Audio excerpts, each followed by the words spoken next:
Transforming the world starts here. It starts with her, with him, with them. There are many brilliant young minds with the potential to transform our world for the better. But not everyone has access to the opportunities that unlock their talent.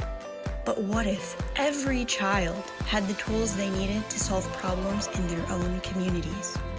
Our mission is to inspire leadership and innovation in youth from all nations by empowering them through education in science, technology, engineering, and mathematics, also known as STEM. With FIRST Global, any student can bring their imagination to the table and receive the tools to make their vision a reality. We accomplish this by hosting the FIRST Global Challenge, an annual Olympic-style international robotics competition. One team of youth from each country builds and programs a robot to compete in a game themed around an issue of global importance.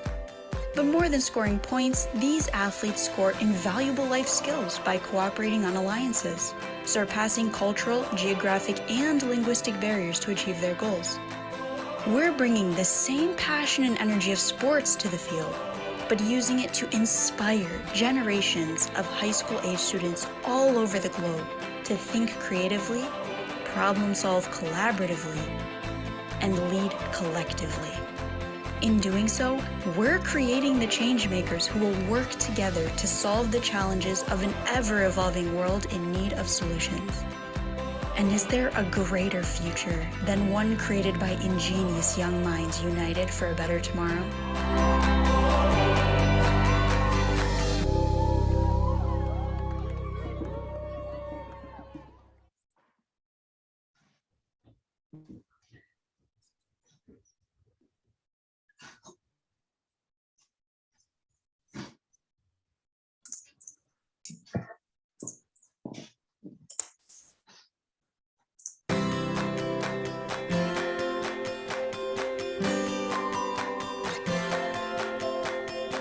Transforming the world starts here. It starts with her, with him, with them. There are many brilliant young minds with the potential to transform our world for the better. But not everyone has access to the opportunities that unlock their talent. But what if every child had the tools they needed to solve problems in their own communities? Our mission is to inspire leadership and innovation in youth from all nations by empowering them through education in science, technology, engineering, and mathematics, also known as STEM. With FIRST Global, any student can bring their imagination to the table and receive the tools to make their vision a reality. We accomplish this by hosting the FIRST Global Challenge, an annual Olympic-style international robotics competition. One team of youth from each country builds and programs a robot to compete in a game themed around an issue of global importance. But more than scoring points, these athletes score invaluable life skills by cooperating on alliances, surpassing cultural, geographic, and linguistic barriers to achieve their goals. We're bringing the same passion and energy of sports to the field, but using it to inspire generations of high school-age students all over the globe to think creatively, problem-solve collaboratively, and lead collectively. In doing so, we're creating the change-makers who will work together to solve the challenges of an ever-evolving world in need of solutions. And is there a greater future than one created by ingenious young minds united for a better tomorrow?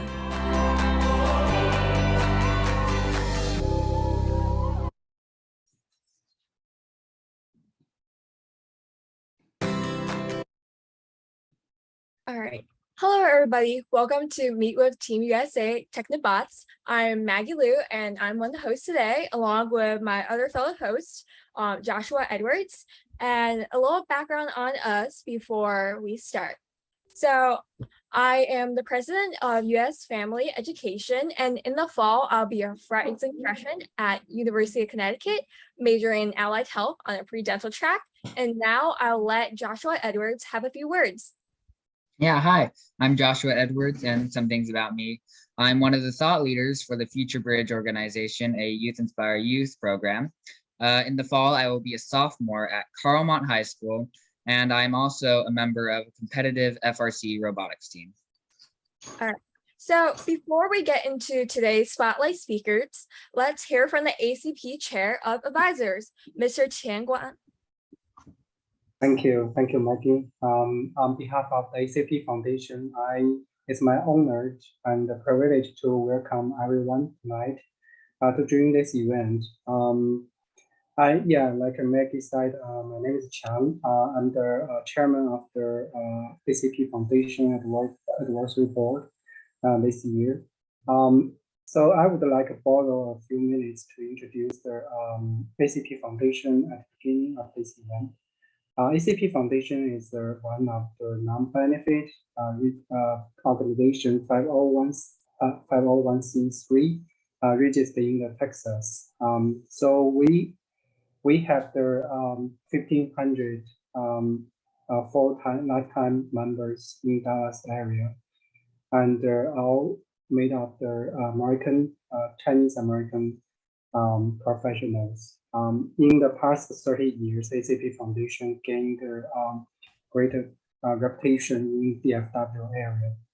So tonight's event is part of the ACP Foundation support youth robotic team program. ACP recruiter team USA team head coach Dr. Fang to leading this program for many years. So there many young kids got growing and also learning a lot in this program, and also tonight they will bring their successful story to you. We also launched the YE Award, which is also encourage young kids to be excellent in their academic and also in their community services.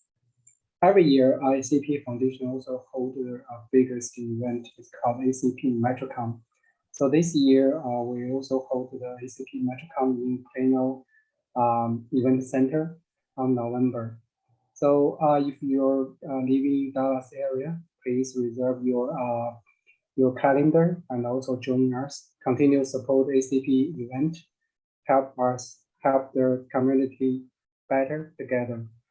Thank you, and back to Maggie. Thank you, Mr. Gan. Today, we'll be interviewing the first Global Challenge Team Technibots. They'll be sharing personal stories of the 3 international gold medals they earned in robotics and their winning secrets.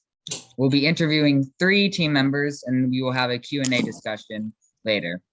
Feel free to put questions in the chat during the interview, and we will get to them after. All right, so now let's introduce today's speakers, Champers Hu, John Dunbar, and Anthony Wang, along with their head coaches, Dr. Fang Wan and Mr. Parvel Gu. Let's hear from them as they talk a little bit about themselves and their team. So I'm Champers. I'll be going to UT Austin next year for ECE and business. I was part of the hardware and CAD teams, also did some youth mentoring in our downtime. And well, listed are some of the things I did on the robotics team. I designed multiple intake subsystems, and I was responsible for doing a lot of the CAD work and rendering of the robot for presentations. All right. Hello, I'm John Dunbar, and I'm also going to UT Austin, but for computer science. And I've also been on the hardware and CAD teams and a youth mentor, especially during senior year. And some of my major accomplishments, I would say, would be like I've created like a fully parametric pipeline for generating custom bevel gears, and also created like a novel design for wide vertical systems, which like passively keeps them balanced.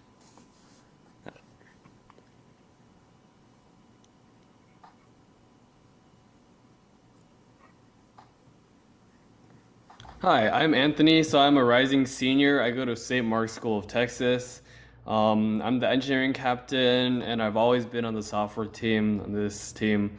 And I've also been in FIRST for 12 years now. So basically just all throughout my life, I've been doing FIRST. And just some major accomplishments about me. So I created the very first fully autonomous gameplay framework for FTC. I'll talk about that a little bit later. I'll also talk about the real-time autonomous plastic waste detection and collection system with machine learning. And this year I also worked on sensor fusion stuff.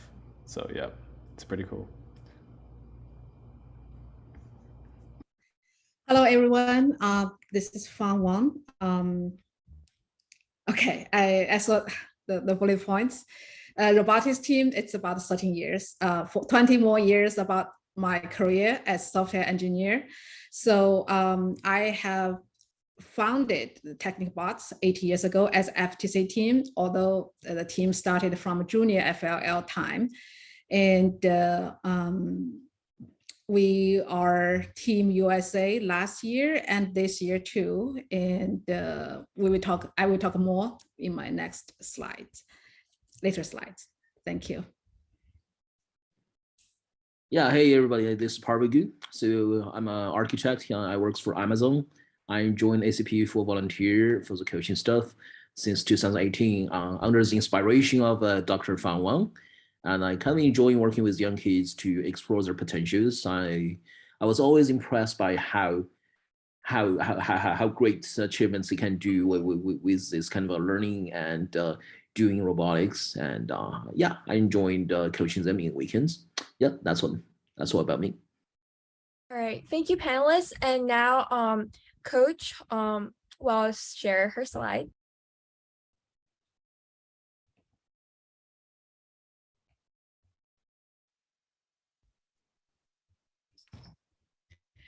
Okay, can everyone see my screen all right?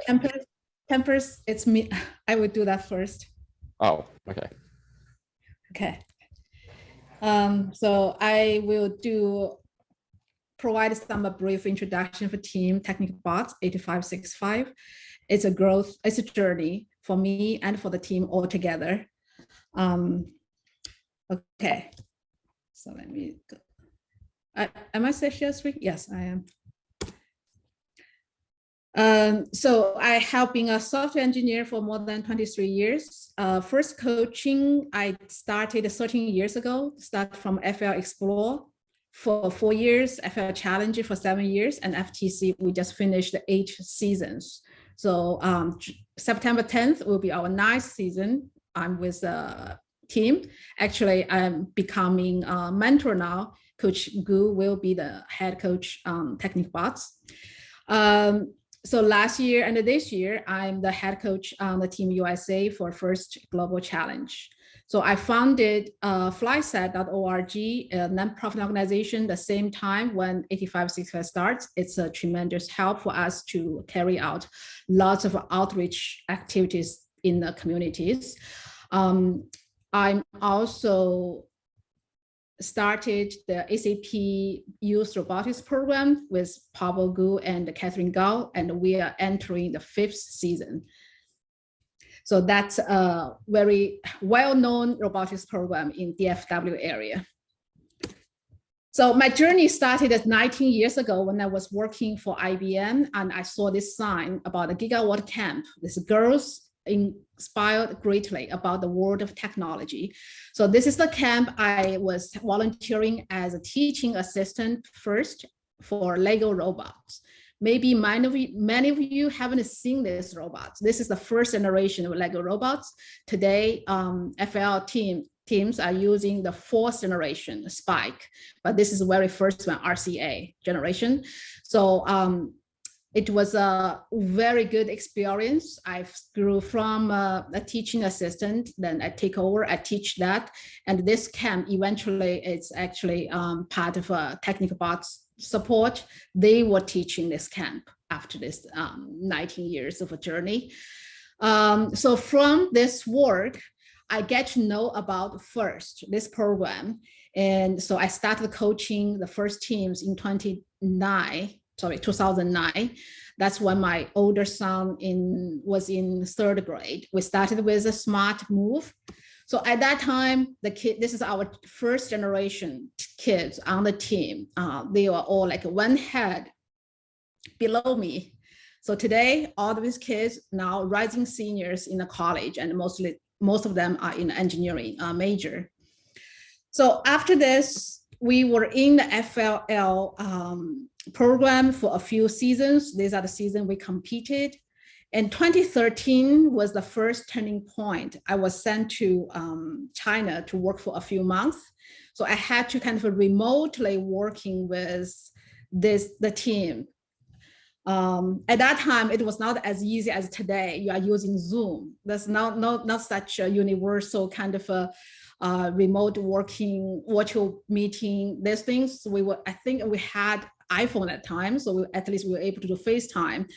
But when they go into a tournament, I cannot really help with that. So that's our parents stepping. So this is the time, the turning point, one thing for the kids to manage themselves, because we have built up the foundation for them to do that in earlier years. Another turning point is parents getting involved. And today, TechnicBots can grow this much. It's the teamwork between team members, team parents, and the coaches all together. So I started my FTC coaching in 2014, and we continue to use the TechnicBots name, but we got a new number, 8565. So in FTC, you actually keeping this number forever. So this is the number indicating when you are joining the program. So then we established the FlySat, frontline use in science, engineering, and technology, nonprofit organization. And our second turning point is 2015. We started this FTC workshop. That's the year FTC switched their program before the platform. Before then, they were using NXT. So it's a Lego robot, second generation as a brain, and very old technology on the Samantha Wi-Fi module, lots of issues. So 2015, they had revolutionary change on the platform.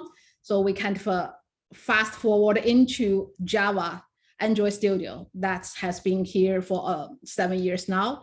So that's the summer.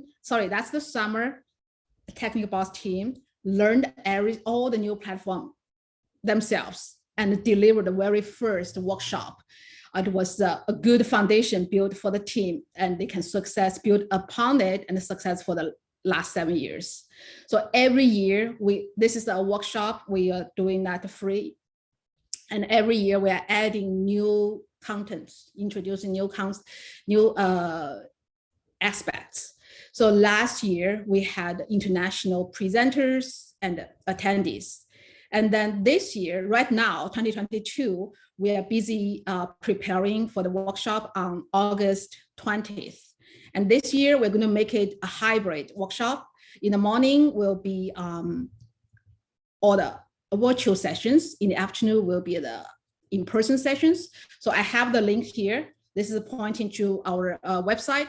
So for people who are not local in DFW area, you can always listening in the morning virtual sessions. We have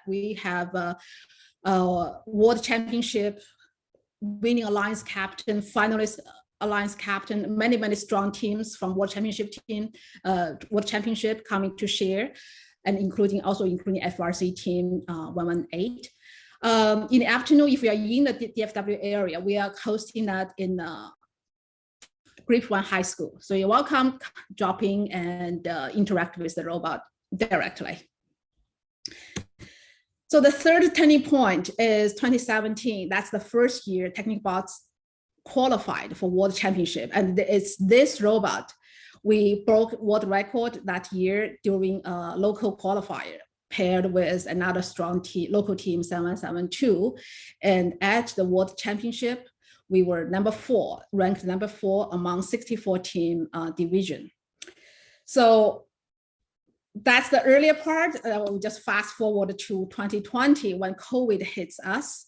And that's the summer TechnicBots team aligns with quite a few local FTC, FRC team that built up this 3D printer pool, and we printed many face shields, ear guards for the hospital and the clinics. It's more than 2,000 face shields, more than 3,700 ear guards for them.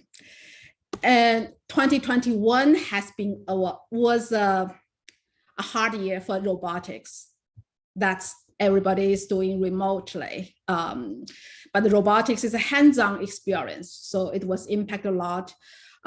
We are a community team, so maybe a little bit better than school team when school has to offer everything virtually. We do have follow the same, but maybe we can do a small scale. It's like a control more on our side. But this is the year team members learned, force them to actually enforce them to do the real engineering process. CAD first, build next, and that's become our routine in the later years. And this is the year we were finalist team of 2021 Global Innovation Challenge. And Texas actually, towards the end of the season in summer, they offered this maybe quite a few in-person tournament in the nation. So it's Texas Cup. It's treated as FTC State Championship. So we were division winning alliance captain team. And we thought this is good one, then it's good news coming. We were selected as Team USA for 2021 First Global Challenge. So the theme was discover and recover because of the COVID. So last year, this challenge was a remote challenge. So we were given the challenge to build a solution for a few categories we chose, and we chose environmental category. So today, later, Champers, John, Anthony will talk about those challenge projects, solution project we worked on. And we won the grand award at this challenge. It's overall winning alliances of the solution challenge. We paired with Zimbabwe together. So that's the highest award, highest position. So we thought we probably hit the peak, but actually it turned out 2022 is okay, I have a few media coverages. 2022 actually coming even better news for us. We won the Inspire Award at this 2022 First World Championship. So this is a typical year. First has two World Championship, one at Detroit, one at Houston. But this year, this is because of COVID, it reduced the size. This is the only one. So it's very hard to get into this World Championship. There are 170 FTC teams in DFW area and only 3 spots to go into the World Championship. So we won the Inspire Award, the #1, the most prestigious award at a first World Championship for FTC team. And we were inducted into Hall of Fame for the World Championship. So our robot performance is also very, very good. Later, all 3 of them, we will talk about our World Championship robots from a build side and from a programming side. So in the tradition, it's the first World Championship Inspire winner will become Team USA. Typically, it's alternated between Houston and Detroit because this is the only one. So that's why our team becomes again Team USA for 2022. So a quick announcement from this World Championship. And now to present this year's Inspire Award winner, let's welcome back to the floor the head of FTC, the one and only Ken Johnson. Ken.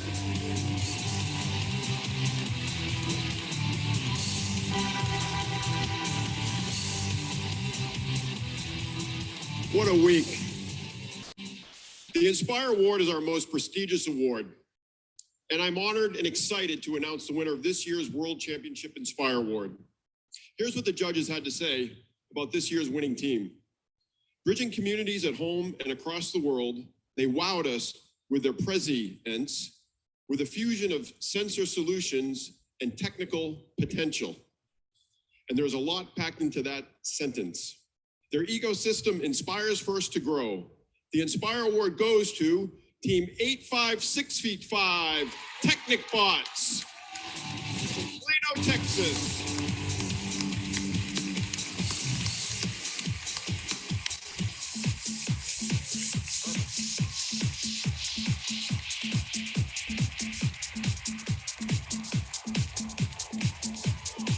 Maybe you can find John, Campers, and Anthony in this list. They're all in there. Campers.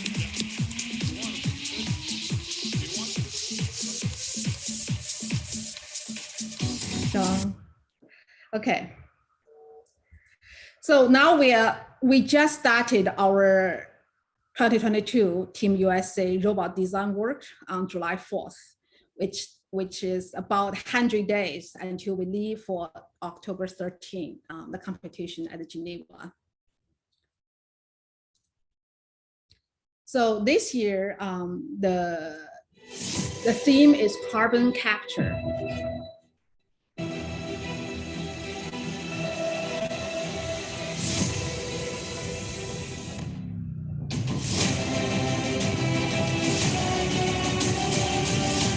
Okay, I think this is picked from some earlier video clips.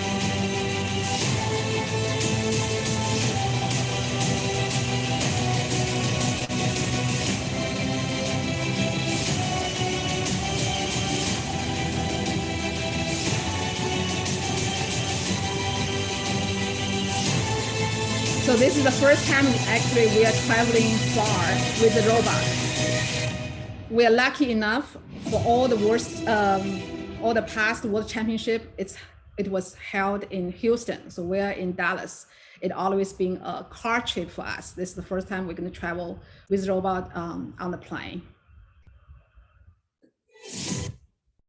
Okay, so the last point here is, as I mentioned earlier, we ACP Foundation, we started the robotics team about 4th season ago, and we're just about entering the new season, 2022 to 2023. So that's the 5th season. We have been growing the teams, team members, and the team coaches. So in this program, we have 4 FL Explore teams, 6 FL Challenge team, and a 2 FTC team.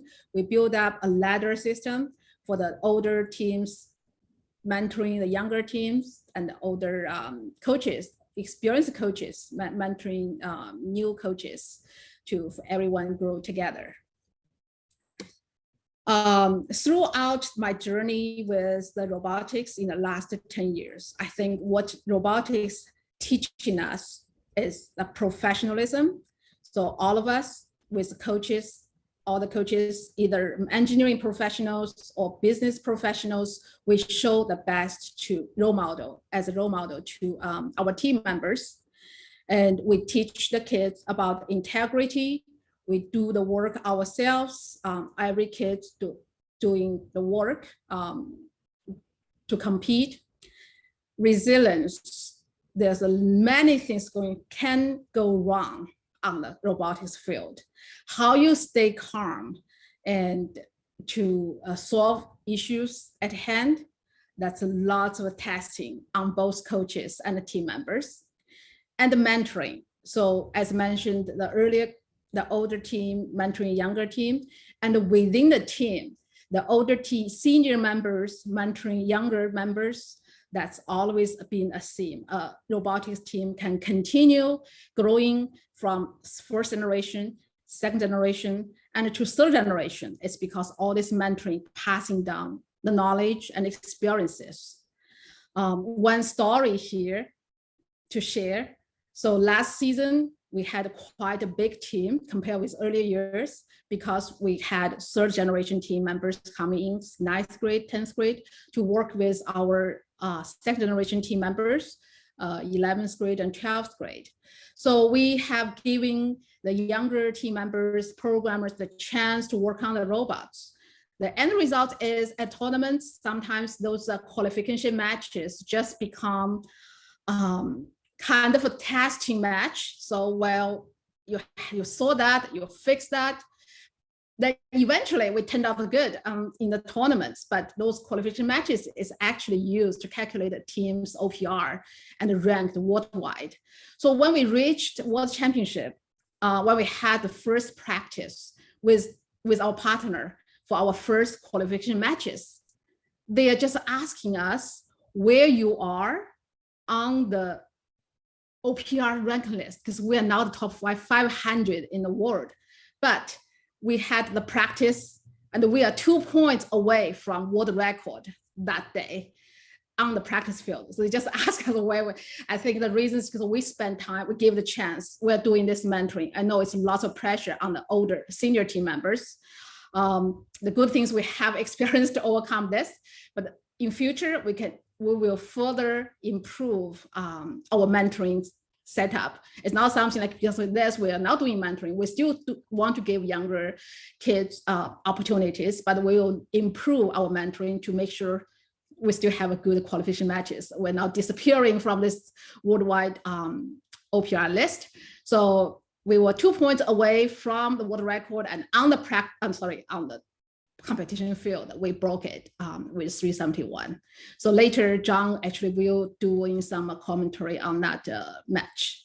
And the last, but is the impact. So all the robotics team members, it's a normal thing for them to go out to teach younger one, robotics team, non-robotics team, STEM, and represented. It's just a normal theme. And all of this is built upon on the teamwork. So robotics team really is a teamwork. It's teamwork between team members, team coaches, and team parents. So this year, when we got Inspire Award, the judges were very impressed about team because they do lots of a callback. They visit lots of teams' pits. They walk around. They see every pit has a different scenery. They were very impressed by our team's pit. Everyone's working on their own thing. There's a builder fixing a robot. There's a scouting, working on a scouter. There's a program. Everybody's so busy. Everybody's all 14, 15 team members. It's busy the whole season. So that's how we all contribute together. If we are missing anyone, we will not be able to get Inspire Award. So this is a truly testimony for the teamwork. Okay, that's it from me, and then Champers can take over doing some challenge project talking.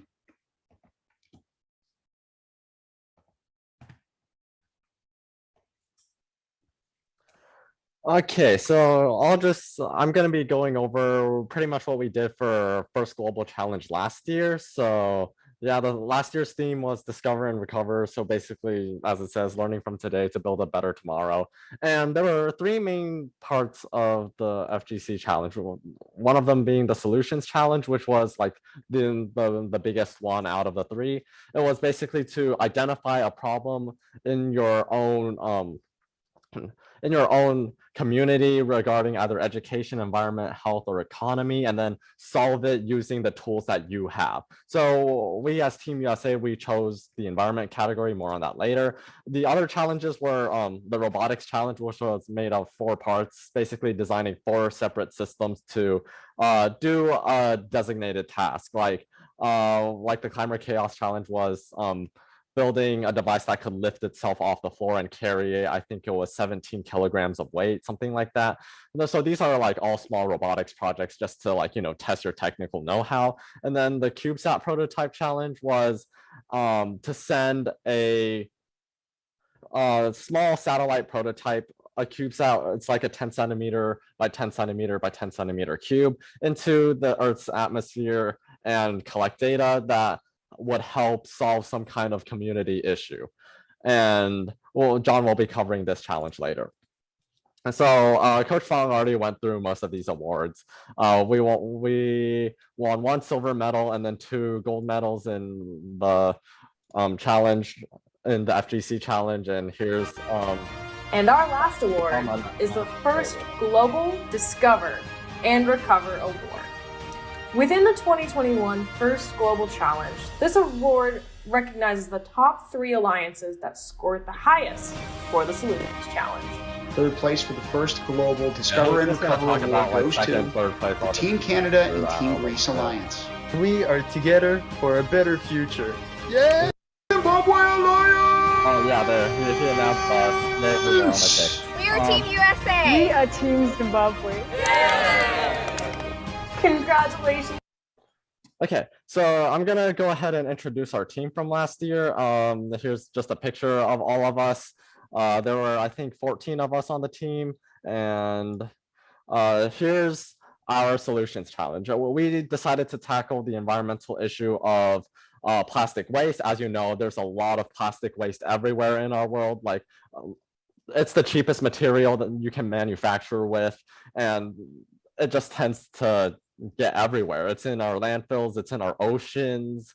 We produce like several million tons of plastic waste each year, and it takes a long time to decompose. And the COVID-19 pandemic just made everything even worse, because those blue disposable masks, they're made of plastic. They're made of polypropylene, which takes a long time to decompose. And with everyone wearing disposable masks, they're getting everywhere, and they're getting into our environment, and it's just not a very good time. You have they not only make the environment look horrible, then they could also affect like wildlife. If monkeys start eating your face mask, well, that's gonna obviously damage their health, and they could also get into the water and choke marine life. And think about all the fishes who might be accidentally eating face masks and other kinds of plastic pollution. So that was the problem that we were trying to solve with our solution. So the most common solution to dispose of plastic and face masks, for that matter too, is just to incinerate it, to burn it. Well, that's not really an optimal solution, because while you do get a little bit of heat energy out of it, but you're also emitting a lot of air pollution because you're just simply burning it off. It's not really a good use of the plastic that we have already manufactured. So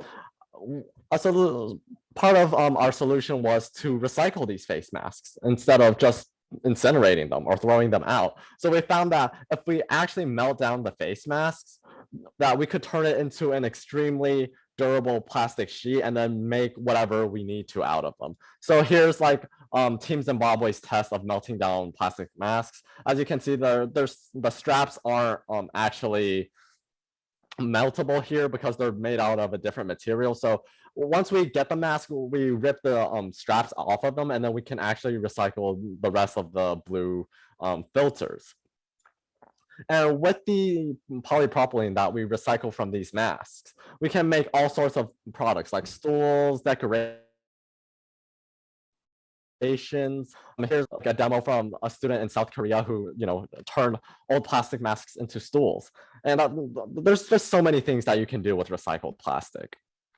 So as for our actual solution, our joint solution was to both collect and recycle plastics.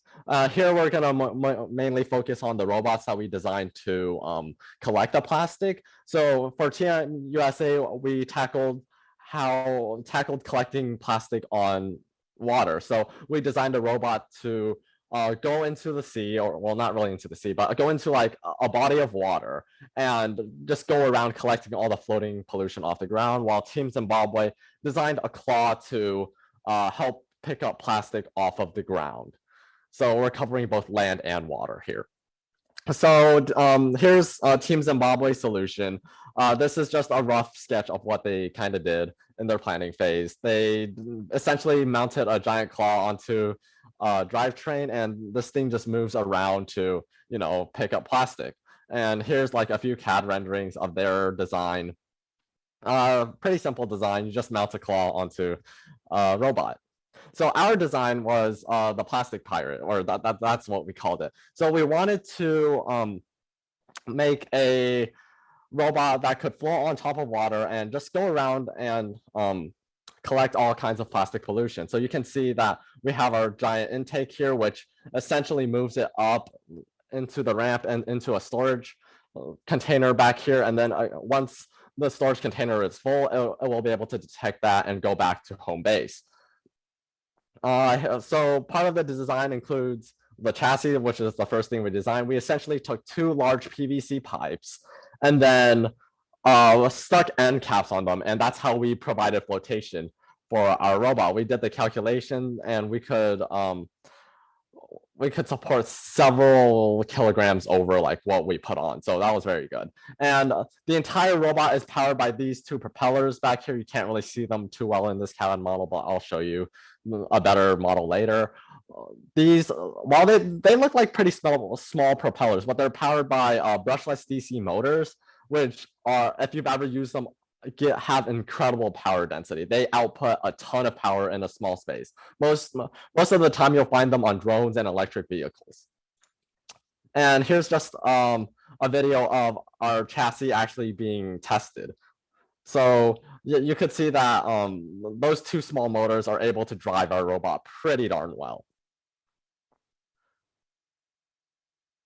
And as for the intake, we had to figure out how we were going to intake floating pieces of debris off the water. So there's two main kinds of debris. So you would have your floating masks, and you would also see these like floating bottles and like food containers and all of that stuff. So the masks and the food containers, they're like they're not round objects. So we could easily just spray on, we sprayed what was it called? It was a Plasti Dip to increase the friction on our ramp, and that could easily just bring the masks and the food containers up this ramp and straight into our storage container back here.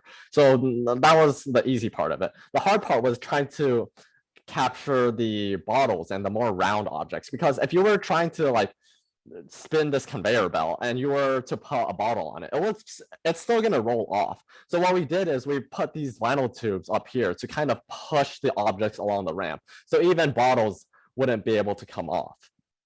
And then once we turned it on, bottles and masks would both go up the ramp and then eventually end up in our storage container back here. And that's basically how our robot worked. And I can go ahead and show you. So here's our robot model, like in CAD or in Blender, which is what I like to use. We mounted the two batteries directly onto, these two wooden beams that came off of our robot. And in our storage container, we have, we use basically a piece of cloth at the bottom, because you don't want water in your storage container. Water really isn't waste. You want that to go back into the environment. So we have a pretty big piece of canvas cloth at the bottom to hold everything and while letting water through. And then we mounted most of the control electronics down here underneath the ramp, where that was just the best spot for them because they're not blocking anything, and like that space can't really be occupied by anything else. And then you also notice here up at the top that we have placed a solar panel onto our robot. Our initial hope was for the robot to be able to completely power itself in the wild just by that solar panel. But unfortunately, we did the calculations. The solar panel can't power the entire robot, like just by the solar panel. So occasionally the robot will have to come back to home base and charge itself and like, have people charge it. But the solar panel does definitely help with the battery life of the robot. And we also created pretty much the circuitry on here. The central control, everything is basically controlled by a Raspberry Pi, because that's pretty easy to develop on, tons of libraries available and tons of support. And we could have simulated this entire circuit in something like LT Spice, but it wasn't really necessary for us because we were mainly taking like electronic modules, like entire pre-built circuits, and then just putting everything together.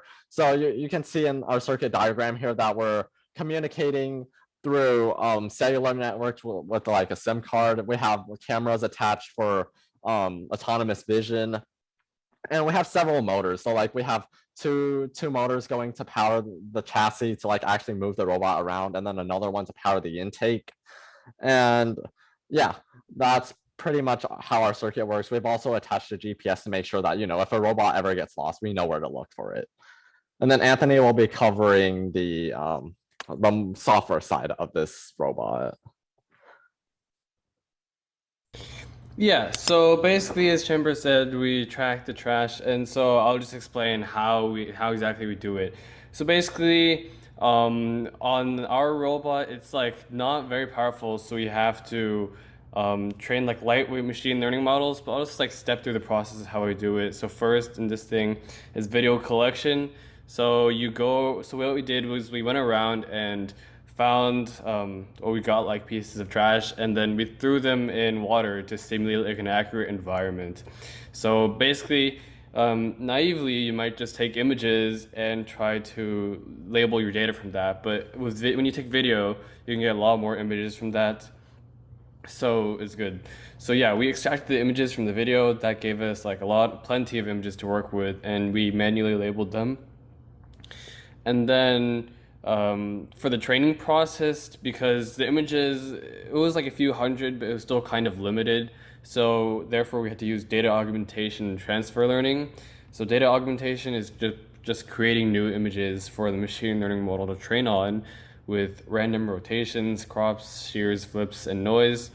And then we also use transfer learning. So basically this is a method of machine learning where you have this model that's trained for a very long time on huge data sets, and then you adapt this pre-trained model, so you do a little bit more additional training with your own data set, and this worked out pretty well for us. And then lastly, because I'll get into this a little bit later, but because the model has to run on specialized hardware, we have to convert the model. So we can go into the next slide. This is basically what the architecture of our machine learning model looks like. So you may be like kind of confused by what this means, but basically at the bottom where it says efficient net backbone, that's where the image is fed in. And there are like a series of operations done to the image, such as this thing called convolution, which I'm not going to get into, but it's able to recursively apply different filters to the image to make it smaller, as well as extract certain features from it. And this is all learned behavior. And then this feeds into this by feature period network layer. And this basically just fuses all the features. And what you're looking at is this network that can take in images, and then it outputs multiple bounding boxes of whatever image. So there's an example in the next few slides, but it shows you, wait, can you go just quickly? Yeah. It tells you which class it is, and then as well as where the object is. Yeah, so here is the edge TPU we're using. So this edge TPU is really powerful. Let me see, I had the stats somewhere. Let's see. Yeah, so the edge TPU is like really cutting edge technology, because this small thing, it's like around this big. It can like easily fit in my hand, and it only runs on 2 watts of power. And what it can do is it can do 4 trillion operations per second to run our machine learning model.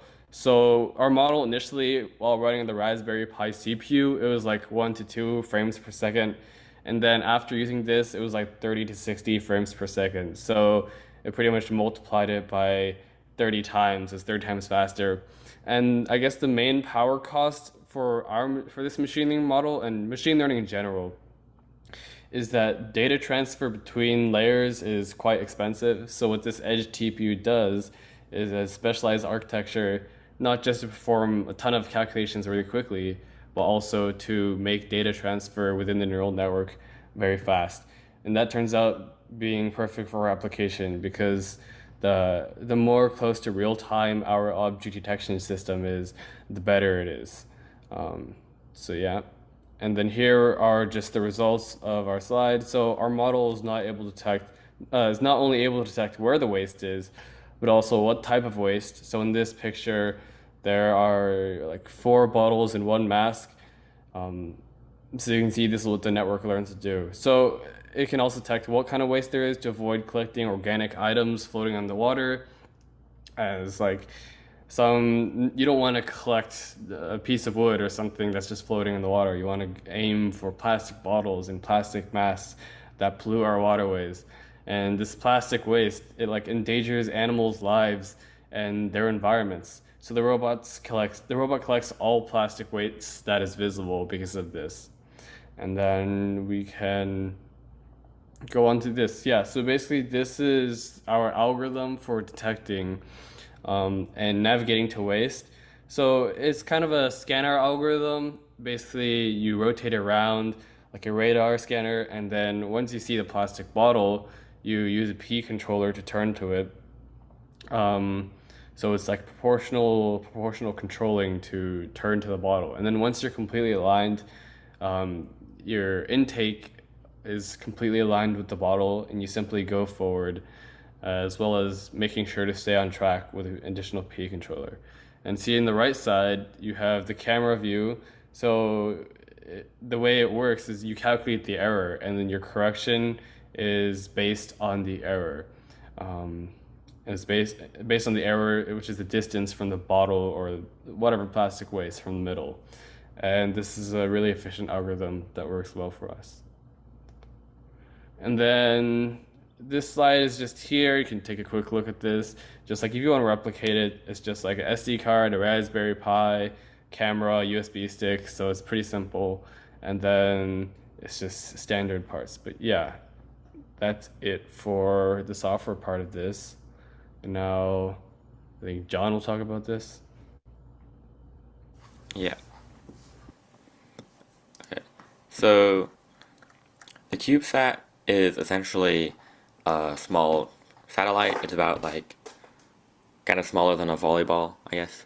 And they're normally sent into space on like a rocket, and they're used by hobbyists and scientists for like research and stuff. So the Cubesat Prototype, which is what we used for the first global challenge, is similar to the Cubesat in a similar style. However, it's like meant for only the lower layers of the Earth's atmosphere, and it's usually launched into the atmosphere by a balloon or a rocket. So, and this way, they're a lot, like, I guess, easier to manufacture because they don't have to withstand all the stresses from like going up in a rocket or like being in space, right? So what we decided to do with our Cubesat prototype was to monitor the air pollution. So this is generally a map of all the air pollution in the United States, and more specifically, what we wanted to do is understand pollution like trends over time and over space, both like horizontally, like latitude and longitude, and also within like vertically in the altitude. And hopefully we might be able to find some trends and identify patterns which would help local environment agencies. And yeah, it's kind of taking advantage of our Cubesat being launched by a balloon and not into space. So to accomplish this, we need like obviously some electronics and some sensors. Those were the main considerations. So the first global challenge provided some kind of hardware that we could use, like the Arduino, which we used as the main controller and the SD card, along with the particle sensor, which is kind of the main part, and then also a GPS module because we want to like measure the trends over space, and then also this thing called an environment shield, which just has a bunch of different sensors, like small sensors that is good for like additional information like light, temperature, pressure, and then also a camera because like why not? We're sending a thing into the upper atmosphere. And yeah, these are some pictures of all the electronics.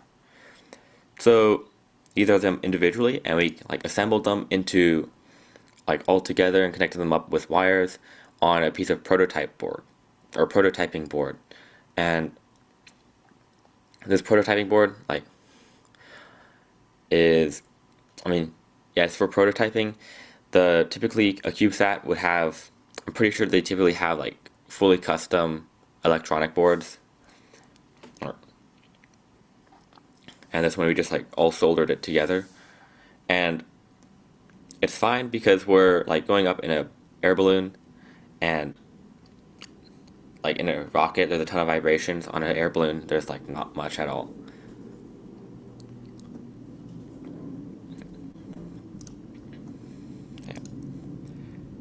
So the next part was our enclosure to house everything. So the enclosure, of course, has to be 10 centimeters by 10 centimeters.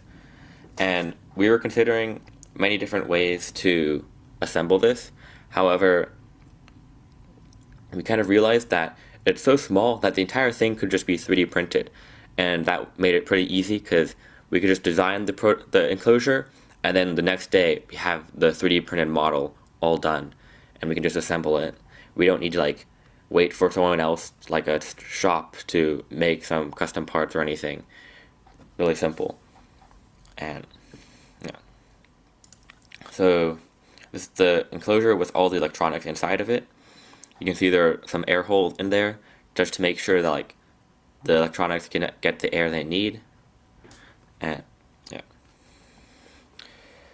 So the balloons which we use to launch are classified by their weight. So ours is a 300 gram one, and there's a lot that goes into this, and mostly a lot of research, and there's some like hobbyist sites of people who like launch balloons for fun, and those are like pretty much were our best resource on what to do, like what knots to tie, and like what parachute to choose, and how to like arrange everything.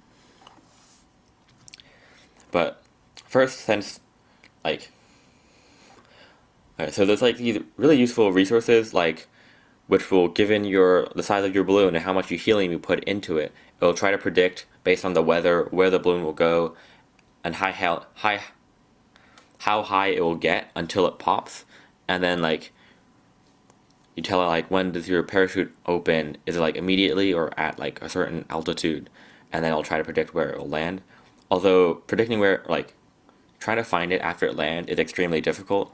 So our first test was kind of a low risk one where we did tethered flight.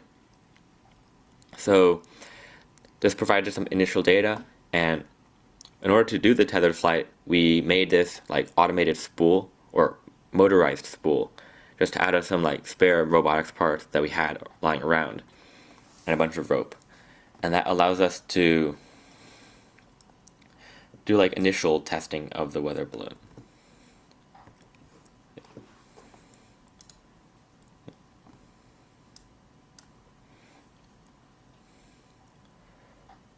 So as we go to the next slide, there's a video we could play of it.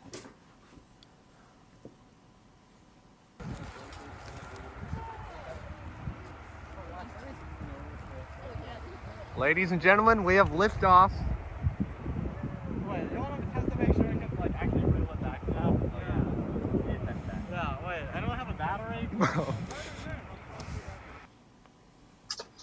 Okay. So the results we got from that, you can see our altitude in the yellow, and you can see the temperature and the dark blue line. It slightly increases as we gain altitude, and we're pretty sure this is the effect of transpiration, like making the air close to the ground a bit cooler. And then also you can see the atmosphere, or the atmospheric pressure, like slightly decreasing as we go up in altitude. And then the particulate data, or the particulates in the air, the main thing we're concerned about, we see that it's like the variation in the particulate concentration is like mostly close to the ground. So yeah.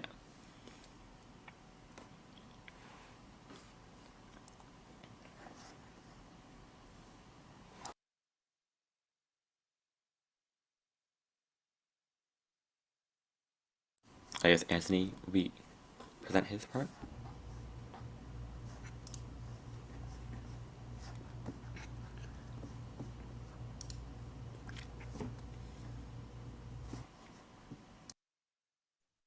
Okay, so here's a little bit about our current not our current season. The current season hasn't been announced yet, but our past season in the FTC challenge.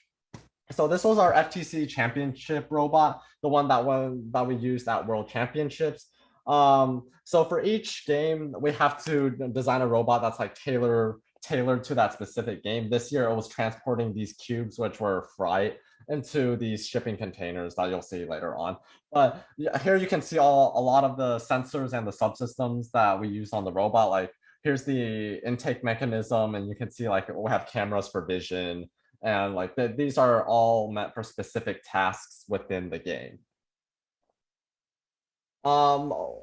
When we first start out designing our robot, we come up with a list of what we must be able to do and what we would like our robot to do. So typically we would be able to achieve most of these must-have tasks within the first few qualifiers, because these are like basic tasks that you need to score points. And then typically these nice-to-have features just help you speed up your robot in certain ways so that you can, you know, be able to score faster and gain more points that way. So like, for example, large room for positioning error, that's just saying that like our intake should be able to pick up the game element from a large range. It doesn't have to be very precise. And yeah, that's what we typically do when the season first starts. And now, between each tournament, we do a full iteration of our robot. And that really helps us, like, you know, we go back and reflect on, hey, what did we do well and what can we improve on? And then we focus on that one part in our next iteration of our robot. So within one season, we're building like 2 or 3 robots. And each time the robot just gets better and better because like we identify what we're weak on and then we improve on it. So you can see that's pretty much reflected in our tournament scores. When we start out, you know, scrimmage 98, it's pretty trash. And then we just get better and better until we max out at world championships. Because, you know, the longer we work on it, the better the robot's going to get. And then we're just constantly trying to improve, like figure out how we can make the robot better for the next tournament. So this is the intake on our past year's robot. It was meant to basically grab these balls and these cubes off of the floor and then hold it within this like little container. Once the flap closes up, the ball or the cube would stay secure there. And then we could transport it to wherever we needed it to go. Typically it was the Alliance Hub, and then that would help us score points. And how the intake works is these are silicone tubes that start to spin when we want to intake something. Once something is like actually gets caught on the silicone tubes and gets brought into the intake, we have a sensor back here. It's kind of hard to see in these pictures, but we have a sensor back there that knows that when we have something in our intake. So then it stops this thing from spinning, and then it pushes this flap up. So the flap is normally down while we're trying to grab something, and then once we have something, it comes up so it's secured. And then John will be talking about the rest of the subsystems here. Yeah. So our like outtake system, so we kind of went through some iteration on this, but this one we see here we wanted it to like kind of streamline the process from getting the freight to putting it down. So it just picks it up and turns it here. And what we later figure out in another iteration was that it needs to like extend, because we didn't realize that like placing the location on the thing mattered a lot. So I guess it's like a kind of mix between designing in CAD and like the physical thing. And I'd say, I guess, part of why, like, what helped us a lot in designing this was prior experience. Like, a lot of these, especially the linear slides, a lot of the concepts we designed it with were from, like, almost copied over from previous seasons. And that helps us, like, get it working and getting working well in, like, previous, like, less iterations overall.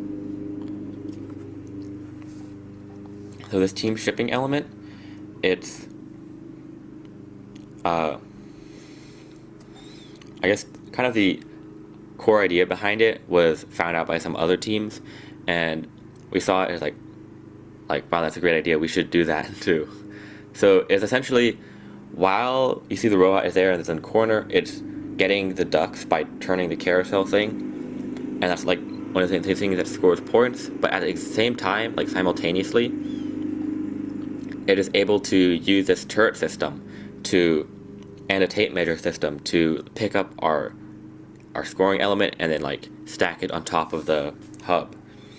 And that's also a part that scores points. So yeah, this is the world record match. We are lucky enough to be paired with a really good team, which is the Wolfpack Machina.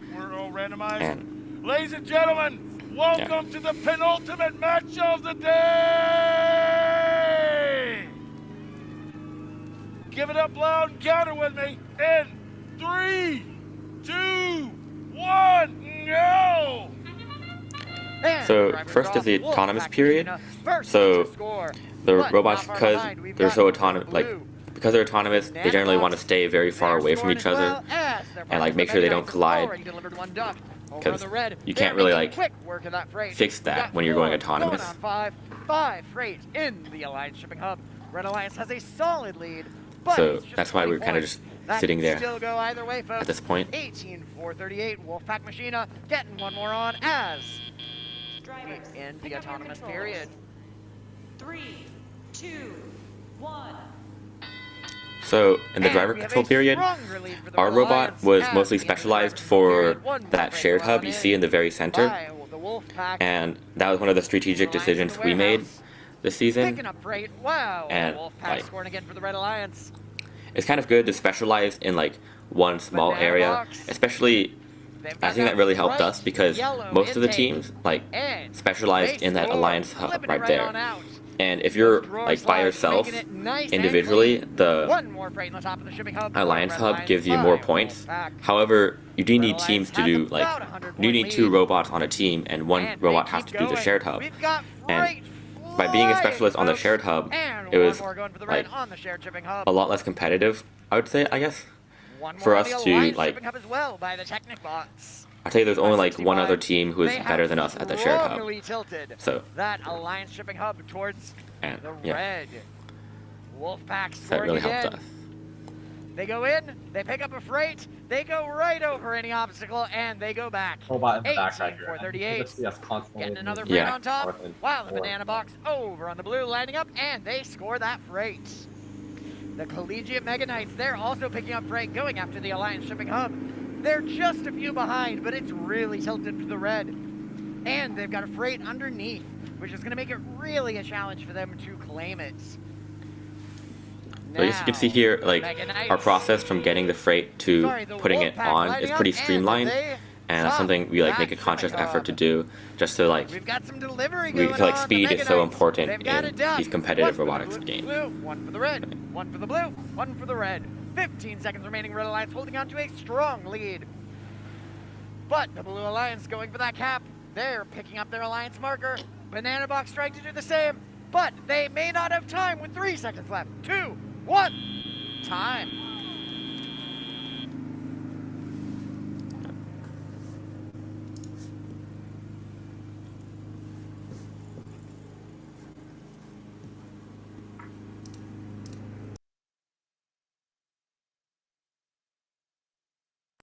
Anthony will be presenting this part regarding software again. Yep. All right. So this is our special sauce for our vision pipeline, and I'll explain this. So basically, let's start from the top left here. Also, first of all, this is the game 2 years ago, but like we use the exact same concepts for detecting our game elements. So yeah, the detecting game elements part, that is, well, I misspoke earlier. So let's just start with the detecting game elements part. So that part is specific to the season. It depends on the color of the game element, the shape of the game element. So that's where you see green dots for the orange rings. It's because for that season we wrote a pipeline where we found the exact center of the rings. And then that season's specific. So once we found the exact center, we did this thing called a projective transformation. And so if you look very closely at the image in the top right, the image is like lines that are parallel in real life. They don't appear to be parallel on the image. But you can see where the green arrow points to, all the lines that are supposed to be parallel are parallel. So like all the lines in the field are parallel. And how we do this is using a thing called the projective transformation. So for projective transformation, you're able to kind of get a top-down view per se. So all the lines are parallel, and you're able to directly extract the relative position of the ring. And there's this matrix that's highlighted in green that will be used later. And also, if you look here on the right side, that's like a top-down view of the rings, and this is where the robot's looking at in the rings.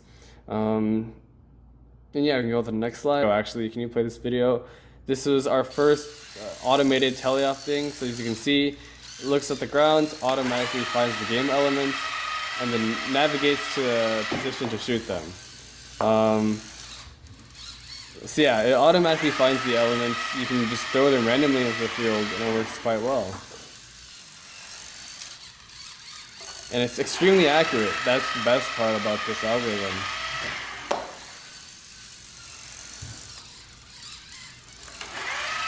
So normally, just a little bit more commentary on this. Normally, the driver is supposed to control the robot, right, and drive to the game elements and pick them up. But what this algorithm does is autonomously, automatically find the game elements and drive to them, pick them up, and score them. So if you go to the next slide, we can see what we did this year. And this is like the season-specific part of the pipeline. Essentially, we have our input image, we convert it to a different color space, and then we threshold that specific channel from that color space to identify where the yellow cubes are. And then what this array space isolation does is essentially find the lowest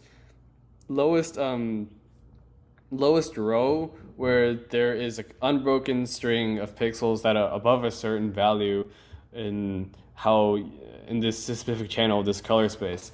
So it's just a really great method of isolating a bunch of yellow pixels, and that's how we find the nearest piece of fright. And then there should be a video on the next slide. Yeah, here we go. So this video, this is just fully automated teleop, like no human interaction. We can talk about, we have a couple questions. Me and Joshua have a couple questions about your robotics design and stuff. Joshua, would you like to ask the first question? Yeah, sure. So I know you guys talked about a lot of stuff and a lot of different projects, but I kind of want to ask how you come up with these ideas, because these are big ideas and I feel like you just don't start off with the right idea. Is there a design process to that? Okay, so our design process typically starts out with like a big brainstorming meeting where we all think of different designs. We usually compare them with like pro-con charts, and we usually pick a design based on like I guess general consensus and like what people are willing to make. And there we also assign certain people to like kind of like have their own subsystem that they work on, and that's kind of how we split up the work among people. And of course, like after we build it and after we like go through it, there are a lot of like things where we realize that like, oh, we could have made it better this way. So then we kind of go through the process again, and I guess kind of depending on how far away the competition is, that kind of determines how drastic of changes we make. So if the competition's far away, we might decide to go with a totally different design and completely remodel it. However, if the competition's like only like 2 weeks away, then we want to be making changes that are easily reversible, or like if they don't work, that doesn't like matter at all, like and stuff like that. Right, thank you. And I also have another question about, so as a team, how do you guys figure out each other's roles? Like who does CADing, who does like stuff? All right, I guess I can talk about this. Yeah, so on our team, when you apply, this is how it works now. When you apply as a certain role, but that that doesn't mean you're restrained to that role at all. So essentially, you're allowed to experiment with it whatever you want. In fact, we don't do this every year, but we did do this one year where everyone had a project where you have to first CAD a robot, then based on the CAD, you build that robot, and then you're assigned to program something for the robot to test something out for that robot. And so basically, almost everyone ended up CADing, building, and programming their own robot, and that allowed them to figure out what they're really into. And for me, I just figured out that I was really into programming, and so I've mainly been doing programming ever since. But that project has also introduced me into building in CAD, so I also do a little bit of CADing in my spare time. Yep. Thanks. Speaking of CADing, I hear you guys have a lot of CADing in your different projects. How do you figure out what you need to CAD? It's kind of my question. Okay, so what we typically do with CAD is during the brainstorming meeting that John was talking about earlier, we would figure out what we need to do overall with the robot, and sometimes we would use CAD for that. So we would draw out rough shapes in CAD to make sure everything fits together. Like we would just have a cylinder for a wheel or something, and then a cube for an entire subsystem, just to do a really high level overview of what everything needs to do it. And then from there, we split it off into assigning each person a certain subsystem to work on. And by that point, we typically draw out our designs in CAD to make sure everything physically fits together and there's no visible issues before we start actually building it. And that also helps us figure out, hey, what do we need to buy? What do we need to CNC and 3D print? And that's where CAD really helps us design our robots. Yeah, I would like to add that when CADing the exact design for it, I mean, at least me personally, I tend to focus on the custom parts because those are obviously they need to be fully detailed because you're 3D printing them directly from there. Sometimes if there's a part you're buying, it can be represented by a rough shape. I guess our linear slides in my CAD design, I represented them with just a rectangular prism, kind of just temporarily. And then also CAD is also really useful for making sure things don't collide. So when I was putting a screw inside the linear slide, seeing if will it rub against the side or is there enough space for it there, then I would get in the actual CAD model of the entire thing and test it there. And then also you can also put in stuff at the end for kind of just aesthetics and also for when you're combining it with other people's models, make sure that oh, this part is here, kind of establishing it not imaginary kind of thing, you know.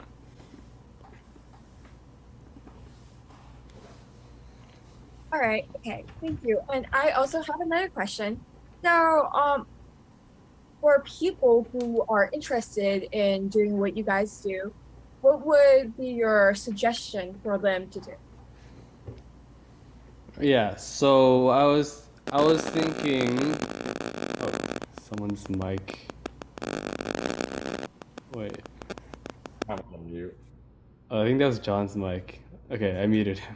Anyways, yeah, so I was thinking, just do your own project because being self-driven is one of the best things that you can do. So especially in robotics, a lot of our work, a lot of our top tier work is just people being self-driven and enjoying what they do. I can speak for that from personal experience. So for my autonomous automated teleop thing, it's just what I found fun. So I didn't have to do it because the goal was really just to get it working autonomous, get it working teleop. but this is the kind of stuff that I found really enjoyable. So I went heads in and like spent a lot of time on that, like working at like 2 a.m. or something, tuning the robot and stuff. And for people who want to do this robotic stuff, it's best to like start your own projects, and it's never too early to start because like the barriers to entry aren't that high. If you can get access to like something like an Arduino or something just to experiment with, or Raspberry Pi, and if you find it fun, then you'll find the motivation to really work hard on robotics. And so that's the advice I'd give to people who want to get into robotics. All right, thank you. And now I have a couple questions in the chat. And so from Wei Tang, Arduino versus Raspberry Pi, any preferences to choose one over another when starting a project? Which one is more helpful on the FTC journey? Okay, so I'm gonna start off by saying Arduino and Raspberry Pi are both banned by FTC. You're not allowed to use any custom electronics. The only electronics you're allowed to use in FTC are the Rev Control Hub and the Rev Expansion Hub, and you're gonna be forced to program on that. But overall, in general, the Raspberry Pi is something that you would use for IoT projects, where like you need like internet connectivity or some kind of like heavy processing that's involved. Arduino is more of a microcontroller. They're like for two separate applications. Microcontrollers, that's for like, if you think about the programming that goes on in your microwave timer, for example, that's controlled by a microcontroller. Or it's meant for more simplistic tasks, but that doesn't mean that it's not valuable in any mean, because at the end of the day, you're still programming these things. It's just that when you're on a Raspberry Pi, you're working with an entire operating system, typically Linux, and on an Arduino, you're just loading on your code, like your C code from the Arduino IDE, and it just runs straight on the Arduino. With the Arduino, it's easier to like control a motor or like read analog input. It's meant for like lower level tasks, if that kind of makes sense. All right, okay. And the last question for today is also from Wei Tang. As a team, what's the process for a team to effectively reach consensus on the robotic game strategy? What kind of intake system attachment that is best to use for the season?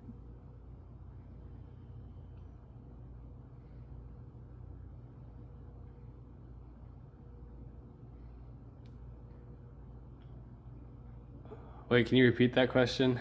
Oh yeah, sure. So this Wei Tang was asking, as a team, what's the process for your team to effectively reach consensus on the robotic game strategy? Like what kind of intake system attachments that is best to use for the season? Yeah, okay. So I'm just gonna use our robotics design process.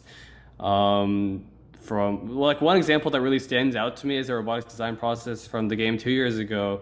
And so that season we were trying to, I think that was either design an intake or a shooter. And basically we first started out with CAD. So CAD is like really important to us, and we just had like a Zoom meeting or something where we all designed different things in CAD. And so you can just model these different intakes and shooters and whatever, place them side by side and look at them and discuss the merits and drawbacks of them. And so to formalize this, we like created a spreadsheet with a pro-con list. And at the end, it's best to have unanimous agreement. So we ended up just agreeing based on the pro-con list, like which design to go with. And so that is one example I thought of for that, the season 2 years ago. And the season 1 year ago, which was the last season that we competed in, was Fright Frenzy. And so Fright Frenzy, we had this pretty big redesign, I guess. And one of the debates was that should we have an extending arm that can rotate on a turret or not? And so our strategy for this, coming to a consensus, was really to like come up with the ideas and then come up with a timeline. And so once you have a timeline, so let's say, well, I'll give you an example. So I wanted like an extending arm, and then some people didn't want a turret at all. But we ended up like coming to a consensus, just like spending a lot of time discussing during meetings, coming to a consensus of just having a turret and then having a timeline where in the future we can, if everyone is happy with this, then we can continue and improve the arm by extending linear side. And then we ended up, the turret ended up working, so we ended up adding a linear side that worked well. And I guess, well, if you wanted, the key to coming to a consensus on this is just like a lot of discussion. Something I would like to add is just that, like, I think another part that I like about kind of the siloed work process is that the person who's like mainly focused on a subsystem kind of has the say over it, and like they kind of have priority in their ideas because they've like been thinking about it all this time.